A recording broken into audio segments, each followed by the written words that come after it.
had just finished my tuna salad sandwich when the clock struck 1 a.m. Watching that hand tick over to the 1 was a sign that I'd made it halfway through my shift, and the rest of the night was likely going to be a breeze. People almost never travel the road after 1 a.m., so at the most I would probably have 2 or 3 more people over the next 4 hours looking to get some gas. The hooker and vampire crowd rarely made their way to my place of employment, Earl's gas shop in the middle of bumfuck nowhere, which was fine by me. I snagged a pack of Reds from the cigarette rack behind me and tossed a 5 and couple of quarters in the register to cover the cost before walking over to the front door and stepping just outside.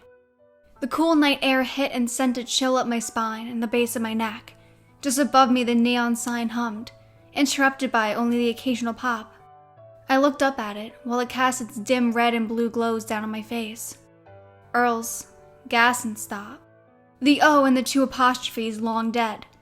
At least as long as I'd been there, which at that point was pushing somewhere around 3 years. Fix your fucking sign, Earl, I mumbled to myself with a laugh as I held the cigarette between my lips. You lazy old bastard. Earl was never going to fix the sign, though. Earl never fixed anything. There was a shelf inside that if you bumped it just right, it would come crashing down. It probably would have taken a couple of screws to fix it, and Earl refused. Store's fine, he'd say in his crotchety old man's voice. You act like it's falling apart or something. His tone becoming clearly more accusatory with the second part of his statement. I'll fix it, I'd say to him, only to be dismissed with a wave of the hand and grumble about liability insurance. The shelf instead remained stocked with paper goods to avoid any potential breakage. I eventually gave up in the argument. I was only 3 puffs into my cigarette when a dark red Honda came rolling up the road and pulled into the station. The car was coated with a layer of dirt that shone prominently underneath that harsh fluorescence that hung from the pumps. I couldn't see the driver through the windows, the light simply reflecting the world around the car rather than giving me a glimpse inside. The car was idling there for a few moments. The buzz of the lights and the sound of the grumbling engine became the only sounds cutting through the otherwise quiet night. I felt an uneasy vibe in the air as I watched the mysterious new arrival. I could see stilted movements from inside the car, but was unable to make any defined shapes. Suddenly, the engine shut off, and after a few moments of silence, I heard muffled shouting and saw the car rocking back for a few moments. I threw my cigarette down, ready to go check on what was happening, the feeling of unease replaced by very real anxiety. As soon as I took my first step away from the front of the store, though the driver's side door swung open, and a man stepped out into the night. He was probably in his early 40s. His hair was standing on top of his head, and stubble framed his wide-cheeked face. He was wearing a striped button-down shirt with short sleeves and a black tie dangled loosely from his neck. His sunken eyes caught mine, and he froze for a second, suddenly becoming aware that I'd been standing there the whole time. Hey, you alright? I took another step forward as I spoke. The man looked truly disheveled as he walked around the front of his car. This became more apparent. His clothes were caked with dried mud that flecked off his khaki pants as he walked past the pumps in my direction. I'm fine, he spoke in a low and timid voice. I've just had a long night. He avoided my eyes as he walked past me and into the store. I noticed even more dried mud on the back of his shirt and skin. There were little rips in his clothes, and I could see scratches on his arms. One of his hands looked as if it had a makeshift cloth bandage. Just a piece of torn shirt wrapped around the palm. I could see blood staining the objects. It looked as if he had a long night. Hell, it looked as if he had fallen over a rather steep hill and gotten in a bad fight with every rock on his way to the bottom. Sparing one last glance back at his car, I followed him into the store. As I walked over to my spot behind the counter, the man weaved his way to the coolers in the back and pulled out a bottle of water. He cracked it open and drank the whole thing in just a few seconds. He took out 2 more and walked back up to the counter, spilled water still dribbling from his chin. And a pack of lights, he said, dropping the waters in front of me and fishing out for his wallet. The look in his eyes was tired and defeated. I felt an urge to ask again if he was okay, but held back. Whatever had happened to him, it probably wasn't something he wanted to discuss with some shit-heeled gas station clerk in the middle of the night. 9:45. I said, grabbing his pointed-out brand of cigarettes from the rack behind me and handed it to him directly. Something told me he was going to need them handy. Anything else for you? He shook his head and dropped a $10 bill on the counter before rummaging through his pockets and bringing out a handful of change. He counted out 45 cents and handed it to me. I dropped it into the register without making my own count and handed him a $1 bill. He nodded at me with an old look of relief. He shoved the dollar into his pocket and gathered up his cigarettes and the bottle of some water. Before I could even thank him, he was walking towards the door, his mind seemingly already a few steps ahead of him and dragging him along. I expected to hear the doorbell as the man headed back out to his car, but instead he stopped, just short of the door, and looked back at me. He stared at me for a few seconds, his eyes full of what looked like guilt. It made me feel uneasy enough to say something. "Can I help you with something else, sir?" My hand went to the mini bat that Earl kept below the counter, just in case. "No, just..." He struck the cigarettes in his pocket and used his now free hand to wipe his brow. He looked exhausted and scared, not threatening. "Just be careful working out here at night. Okay, kid?" "You got it, buddy." I nervously laughed at the sudden concern. Not sure what else to say. The whole situation was starting to get under my skin, and honestly, I just wanted him out the door. "Yeah." He spoke to the night as he turned towards the door and opened it. I watched him every step as he got to his car and got in. I saw the spark of a lighter for a second, and then the engine started. I waited for what felt like an eternity for him to pull away from the pumps and head down to the road. I could feel him looking at me from behind the reflection of his windshield. Just staring. I couldn't see his eyes, but I knew. When he finally drove off and vanished down the road, I realized I'd been holding my breath and gripping the bat with white knuckles. I let out a huge sigh of relief and forced a laugh, even though the general unease of the guy's presence had yet to leave me. I dropped my ass on the little stool behind the counter and put my face in my hands. Perils of the night shift. Sometimes you get a weird customer, I thought to myself. At least it'll be a nice little anecdote for my friends later. I laughed into my palms and shook it off, finally lifting my head and opening my eyes. I nearly fell out of my chair when I saw someone standing in front of me. He had come out of nowhere. The bell over the door never rang when he entered. I didn't hear a car pull up, no footsteps through the store as he walked up to the counter. Not even that itching feeling of presence when someone is close to you. He was like a ghost. The way he looked certainly didn't help in dampening the shock either. He was tall, well over 6 feet if I had to guess. He stood with his head bent down towards me and his hands flat on the counter. There was not a single hair on his head or face, not even eyebrows.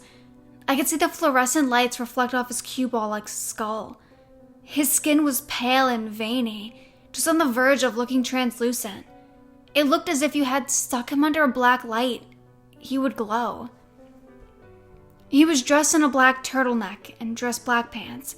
Something told me that if I looked below the counter, I would see well taken care of dress shoes with the minor shine that equaled that of his head. The strangest aspect was the expression he wore on his face. An unsettling, stiff smile stretched on the corners of his mouth, yet it kept his thin lips in a tight line. Even stranger, his eyes were closed.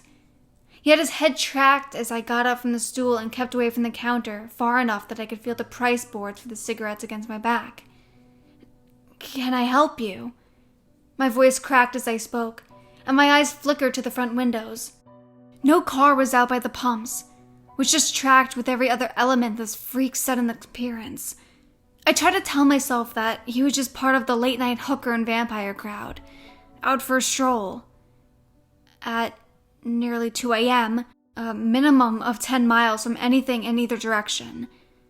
He tapped his fingers against the counter and slowly turned his face towards the pumps, before slowly turning it back towards me, as if he was looking at me through his eyelids. He raised a hand from the counter and pointed down before slowly shaking his head. "No." "Listen, man, if you don't want anything, I'm going to have to ask you to leave." I didn't even sound brave to myself, let alone to anyone else. He pressed his pointed index finger against the counter again and shook his head no. My eyes moved below where he was pointing to and saw the mini bat. Is this guy warning me to not go for the mini bat? How? What the fuck? The realization swirled in my head as I attempted to swallow my heart back down to my body after its sudden jump to my throat. He cocked his head to the side and his smile went crooked for a moment before he turned back to me. I saw his hand go upwards towards his face, heard something like a hiss or air preceding a wet crunching sound. I stepped forward to grab a mini bat and his other hand shot up from his side and his finger wagged back and forth as if to say, no. Another wet crunch came followed by what sounded like spitting and laughter at the same time. The man quieted himself and turned back towards me. That same oddly stretched smile on his face. But blood leaked out of his left closed eye. He held up the hand he had to his face, and the tip of the finger he had previously pointed down at the mini bat was now missing. Blood streaked down over his hand and down the sleeve of his turtleneck. I shrunk back at the disgusting sight as he aggressively knocked over everything from my countertop onto the floor, the look on his face never changing. Even as various knickknacks scattered the floor and the register spilled cash and change out at his feet. He ran his still intact hand over to the clean white counter and nodded yes. Not to me, but to himself. Satisfaction with the job well done. I knew what he was about to do, and all I could do is watch in curious and horrified silence, frozen with my back against the cigarettes. It's here. The word scrolled out crudely by the mutilated finger, more quickly followed. He took it from us. The man raised his intact hand again for another tisk-tisk gesture to signify that taking from them was probably not a good idea. His left eye flicked wildly behind his bleeding eye socket. It looked as if it was pulsing. I don't even know who you're... I jumped in attempting to defend myself before I even knew what the fuck was going on. A pointless effort. The man held up the intact finger once again and put it to his lips. That stretched smile never changing, yet I could somehow still hear him shush me. The man lowered the finger and his lips began to part, revealing that there was something in his mouth. Something large that appeared to be the cause of his silence. His eyelids opened as well, slowly revealing dark voids beyond. My eyes went against my mini-bat. But there was a wonder if it would even do any good. Something that looked like a tongue quickly shot from inside the dark of his left eye socket and cleaned the blood from around it. An involuntary reaction struck me, causing me to attempt to climb away on the cigarette display for a second out of pure revulsion, a feeling that would wash over me increasingly in the coming moments. His mouth opened fully, revealing what was held inside. A single massive eye flicked back and forth between the thin lips, and his eyelids curled upwards in smiles, revealing small rows of pointing teeth. Individual tongues licked around the eye mouths, like a normal person would lick their lips. Confusion and horror froze me in a place as I watched the body of the thing in front of me twist and contort. I managed to unglue myself from the spot long enough to make an attempt for my weapon, while I was distracted with whatever the hell it was doing. The hand missing a finger darted over the counter and grabbed the small bat before I could even reach it. Its arm bending in odd ways and making horrible breaking and cracking noises as if defying its own design. As it swung the bat once in front of me and then threw it across the store, I could hear one of the glass cooler doors shatter. The eye in the mouth fixated on me as I stepped back again and watched the rest of its transformation in horror. Too scared of how quick it had been to even try and make a move, it turned its back to me but quickly bent its spine and neck, causing its head to fall lazily backwards like the neck had been snapped. Its arms bent oddly, the fingers twisting, the shoulders rotating so the elbows bending the wrong way became more like the right way. Its remaining fingers found purchase on the counter. A split began to form at the top of its head, the top now facing towards the counter. The thick, soupy liquid with a dark red color of blood began to leak out. The mouths laughed as the crack got longer and wider, splitting them apart and stopping just short of the smiling eye. White points began to jut out from the edges of the seam like small teeth, and a large tongue lolled, slapping itself against the counter as the two small mouths alternated between hisses and giggles. It lurched forward and scrambled over the counter, its legs seeming to come ahead of its arms. Out of instinct, I dodged out of the way, the horror now coming at me. It smashed full force into the display of cigarettes, sending unopened packages sprawling across the floor. As it scrambled to get back to its odd crab walk position, I darted forward and leapt over the counter to make for the door. It managed to turn just in time to catch my foot while its mangled hand and trip me up. I slammed the door on the other side of the counter, smashing my shoulder on the floor. As I attempted to recover myself, the thing crawled over the counter, getting between me and the door, blocking my route of escape. I slid backwards on my ass across and down one of the aisles and towards the coolers and back, hoping I could find the mini-bat. I worried if I took the time to get to my feet, the thing would pounce forward again, but as it slid backwards, it instead stalked me. The giant slipping eye mouth watching me intensely, the tiny cruel mouth eyes chattering and hissing, and the wicked tongue flailing back and forth from the center of its face.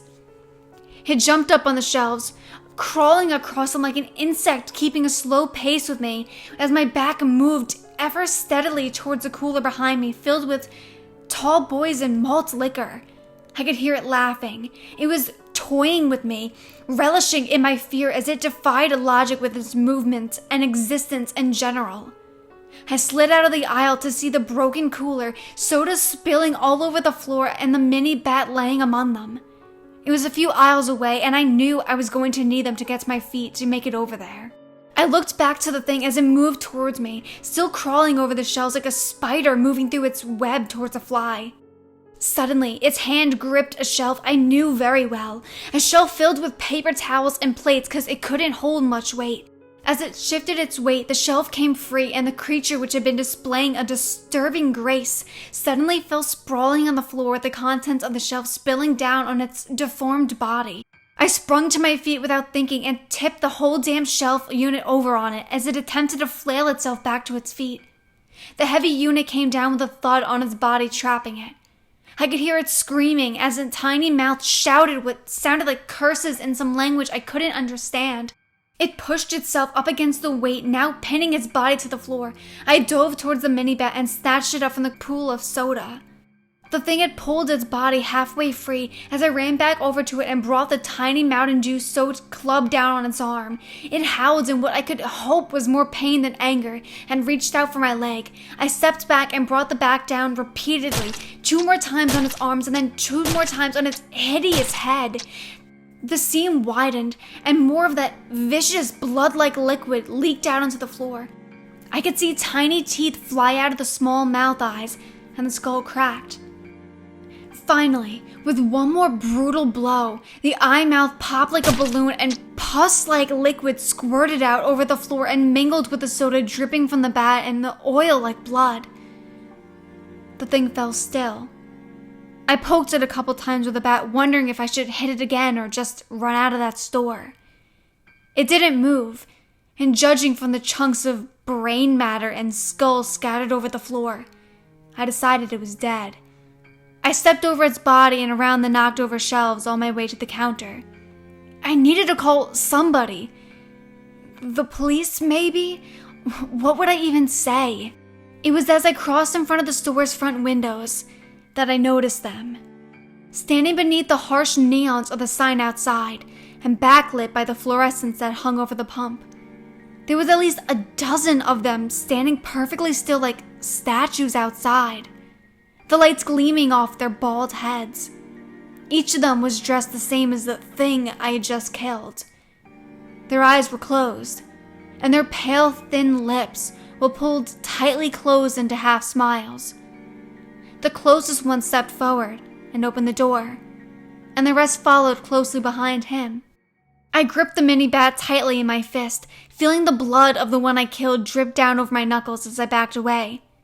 They funneled through the door in a wedge pattern, the leader walking steadily closer to me, his eye mouth open to reveal a black iris and pupil shifting beneath his lips for a few seconds, before I looked over towards its fallen double.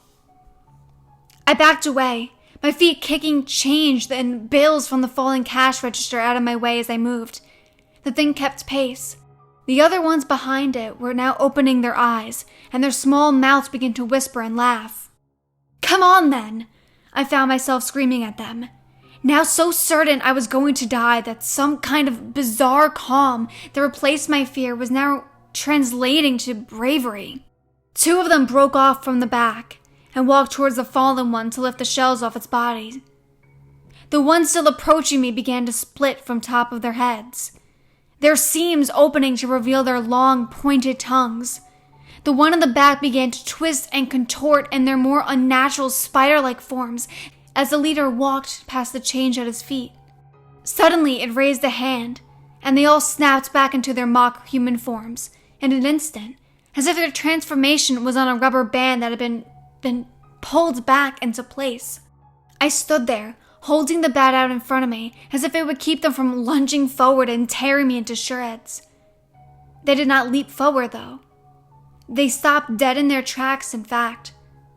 All but the two who had lifted the shell from their dead, and were now carrying the limp, twisted corpse back toward the door. The one in the lead knelt down among the money, sprawled out at his feet, and began to pick up the coins in its slender, pale fingers. He tossed them aside one by one, until it found what it was looking for. It plucked a quarter from the pile, and held it up to the black eye beneath its lips as if studying it. Out of curious instinct, I lowered the bat and leaned forward to see the small silver coin was not a quarter. In fact, it was like nothing I'd ever seen. It shimmered with different colors as it turned in the light, purple, green, red, and blue, all the matter of a single twist of the wrist. The thing closed its massive eye back into the unassumingly tight-lipped smile, seemingly satisfied with this examination. It dropped the prism coin into its palm and closed the fist around it before standing back up. The others behind it began to shuffle out the door behind, and all I could do was stand there, puzzled as to what the fuck was happening. The others had nearly all left the store when the leader turned its back to me and walked over to the counter, pointing down towards what the first one had written there. "It's here. He took it from us." The change man had given me. It clicked in my mind. I hadn't even bothered to count it. I just dropped it in the register without looking. Whatever he'd stolen from these things he'd given me, to throw them off his trail, to hide it, to just fuck with me, it really didn't matter. They had found what they were looking for.